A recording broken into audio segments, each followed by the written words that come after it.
ഞാൻ നേരത്തെ പറഞ്ഞല്ലോ മിസ്റ്റർ ആൻഡ് മിസ്സസ് പണിക്കർ. അതുപോലെ തന്നെ കാന്താരി സ്പീക്കിംഗ്, നമ്മുടെ ഷാജോണും ഒരു ചെറിയ പയ്യനുമായിട്ട് ചേർന്ന ഒരു കോമഡി സ്കിറ്റ് നിങ്ങൾക്ക് ഓർമ്മയുണ്ടാവും.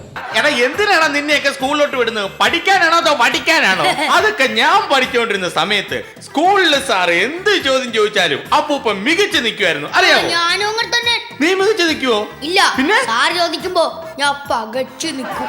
അതുപോലെ തന്നെ സിജു ഇരുമ്പനവും മോമ പ്രസാദും ചേർന്നുള്ള കോമഡി ഫ്രണ്ട്സ്. പ്രതിമയില്ലേ, ഞാൻ വന്നപ്പോ ചോദിക്കണം ഇത് അവളുടെ എന്തോ അകന്ന ബന്ധത്തിൽ ആരോടും എന്നോട് പറഞ്ഞത്. മിലിറ്ററിയാണ് എനിക്കറിയാൻ പാടില്ല. ഞാൻ ഒരു ദിവസം എഴുന്നേക്കാൻ വൈകി പോയെന്ന് പറഞ്ഞ അവൾ ഈ കുന്തം കൊണ്ട് ചന്തിക്കിട്ട് കുത്തിയാറ്. മുകളിലും താഴെയും വെച്ച് ഷൂട്ട് ചെയ്തിട്ടുണ്ട് കേട്ടോ. ഞാൻ നിന്നൊരു കാര്യം ചോദിക്കണമെന്നുണ്ട്. നിന്റെ ഭാര്യക്ക് എത്ര പിള്ളേരുണ്ടടാ? 2 പേര്. നിനക്കാ?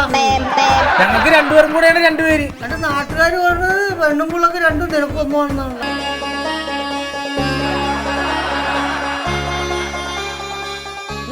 ഇത് പറഞ്ഞു കേട്ടപ്പോ ഞാൻ വിചാരിച്ചു നാനോ കാരാണെന്ന്.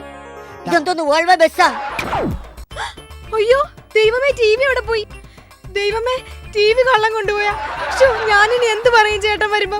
അയ്യോ നാട്ടുകാരെ, അയ്യോ നാട്ടുകാരെ, ഓടി വരണേ, വീട്ടിൽ കള്ളം കയറി ടി വി കൊണ്ടുപോയേ. അയ്യോ ഞാനിനി വീട്ടിൽ കള്ളം കയറി ടി വി കൊണ്ടുപോയി.